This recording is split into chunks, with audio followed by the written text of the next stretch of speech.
In the early days of COVID, Americans were told to follow the rules, stay home, wear a mask, avoid gatherings, follow the science, and millions of people listened. But while regular people were expected to obey every rule, some of the politicians pushing those very rules were caught breaking them. These are 9 Democrats who let the mask slip. In August 2020, San Francisco was still under heavy COVID rules, and Nancy Pelosi was a big proponent of these lockdown measures. Hair salons had been shut down for months. They were not even allowed to reopen for outdoor service until September 1st. But on August 31st, Nancy Pelosi was caught going into a San Francisco salon anyway. Security footage showed her walking right through the place with wet hair and her mask hanging around her neck instead of covering her face. At the time, indoor and outdoor salon service was still not allowed. So while regular people were being told to wait, Pelosi was inside getting a wash and blowout the day before salons were even allowed to do outdoor appointments. When the footage came out, people called her a hypocrite, but Pelosi did not apologize. Instead, she claimed the salon set her up and said she was told the appointment was allowed. I take responsibility for trusting the word of a neighborhood salon that I've been to over the years many times. As it turns out, it was a setup. So I take responsibility for falling for a setup. And that's all I'm going to say on that.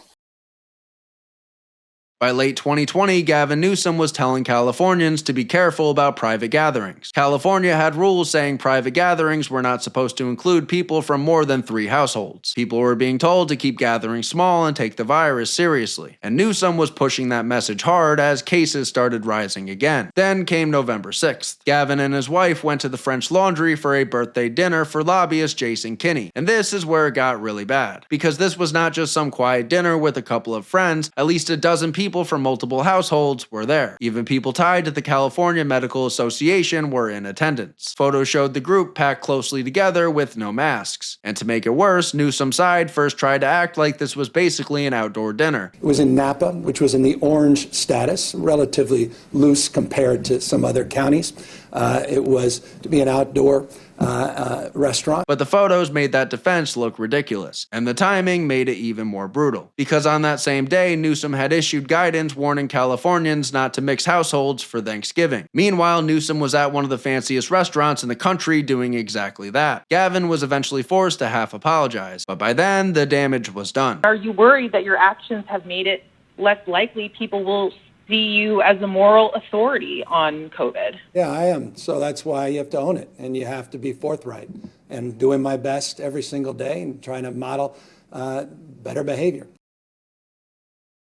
Back in March 2020, Illinois went into full lockdown. Non-essential businesses were shut down, including barbershops and hair salons. Former Chicago Mayor Lori Lightfoot was one of the loudest voices telling people to take those rules seriously. In a widely circulated public service announcement, Lightfoot told a person off-screen, "Debbie, getting your roots done is not essential." But not long after that, she got a private haircut from her stylist while salons across Chicago were still closed. Alderman Carlos Ramirez Rosa from the 35th Ward tweeted, "She is under no obligation to look good on national TV. She is under an obligation to follow and promote social distancing in order to save lives." Governor J.B. Pritzker was asked the same day about Lightfoot's haircut and responded that he had not had a haircut since issuing the stay-at-home order, saying he was getting a little shaggy. After being called out, Lightfoot defended it by saying she is the face of the city and takes personal hygiene seriously. "I'm the public face of this city. I'm on national media and I'm out in the public eye. And, you know, I'm a person who I take my personal hygiene very seriously. As I said, I felt like I needed to have a haircut. I'm not able to do that myself, and so I got a haircut." You want to talk more about that? In 2021, San Francisco brought back indoor mask rules. Even vaccinated people were supposed to wear masks inside unless they were actively eating or drinking. The former mayor of San Francisco, London Breed, had already spent months telling people to wear their masks and take COVID seriously. Then in September, she got caught at the Black Cat nightclub in San Francisco dancing and singing without a mask. There were drinks on the table near her, but she was not eating or drinking in the moment. She was just standing there dancing, singing, and enjoying the night without the mask. She was not some random person caught on camera. She was literally the mayor telling people to follow the same rules she was breaking. When people called her out, Breed brushed it off. She said she was feeling the spirit and basically acted like people were being ridiculous for focusing on it. Make sure you are vaccinated because of the requirements.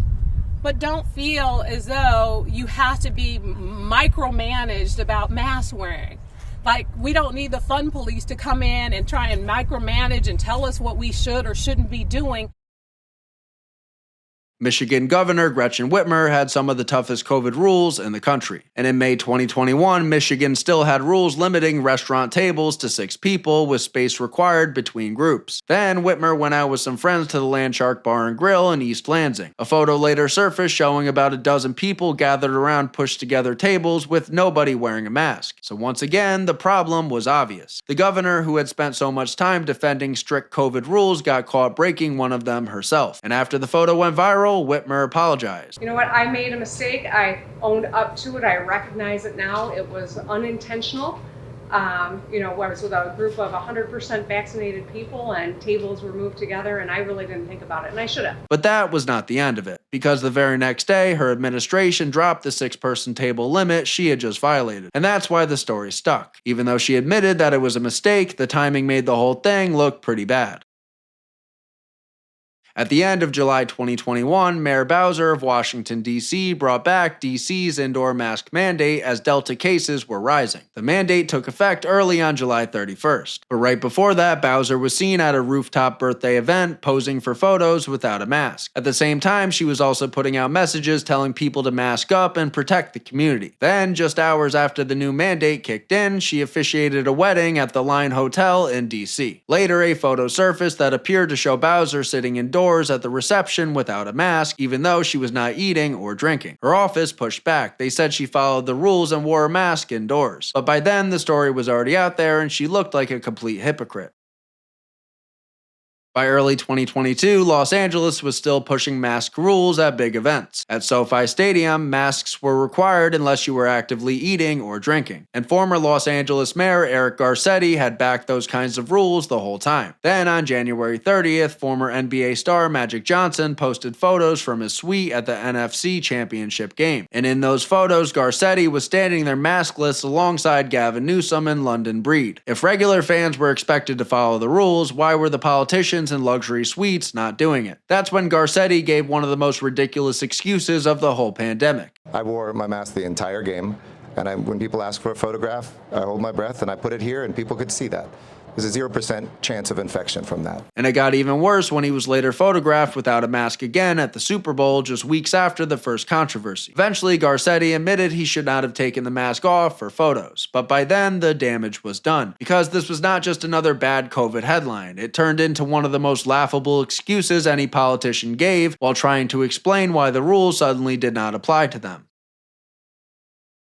Steve Adler, the former mayor of Austin, Texas, had spent months telling people to stay home, avoid travel, and keep gathering small. At the time, Austin was under Stage 3 guidance. People were being told to avoid travel and avoid social gatherings with more than 10 people. Then, in November 2020, Adler hosted his daughter's wedding at the Hotel St. Cecilia with around 20 guests. 2 days later, he and several of those guests got on a private jet and flew to Cabo for a vacation. And that alone would have been enough to cause backlash. But what made this one unforgettable was what happened next. While he was in Mexico, Adler recorded a Facebook video telling people in Austin to stay home if they could. Our numbers are increasing, and everybody has to be aware of that, and we need to, stay home if you can. Do everything you can to try to keep the numbers down.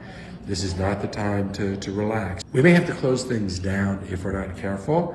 If we're going to be closing things down, it would be great to be able to do it in a really surgical way and going really specifically to things that are our problems. What he didn't say, though, was that he was delivering that message from a vacation in Cabo. Once the story came out, Adler admitted the trip was a mistake. He said he had spoken with the city's health authority before the wedding, but he still apologized and said he regretted the travel.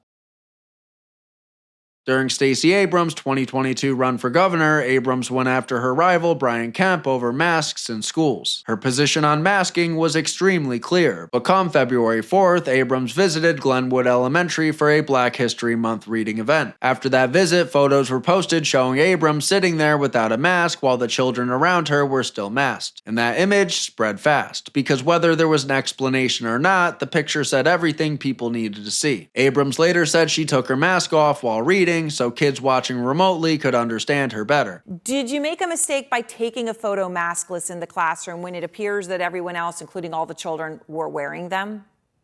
Yes. I will say this. I went to read to kids for an African American read-in day. I approached the podium with my mask on. I followed the protocols. I told the kids I'm taking my mask off because I'm reading to kids who are listening remotely as well. And we were socially distanced. The kids were socially distanced from me. I told them that's what I was doing. And in the excitement after I finished, because it was so much fun working with those kids, I took a picture, and that was a mistake. But this was not just about one photo. It was about the image of a politician backing mask rules for school children, then ending up as the only adult in the room not wearing one. All 9 of these stories had the same problem. Regular people were told to follow the rules, but the same people making these rules ended up breaking them. And once that happened, all trust went out the window. Thank you for watching.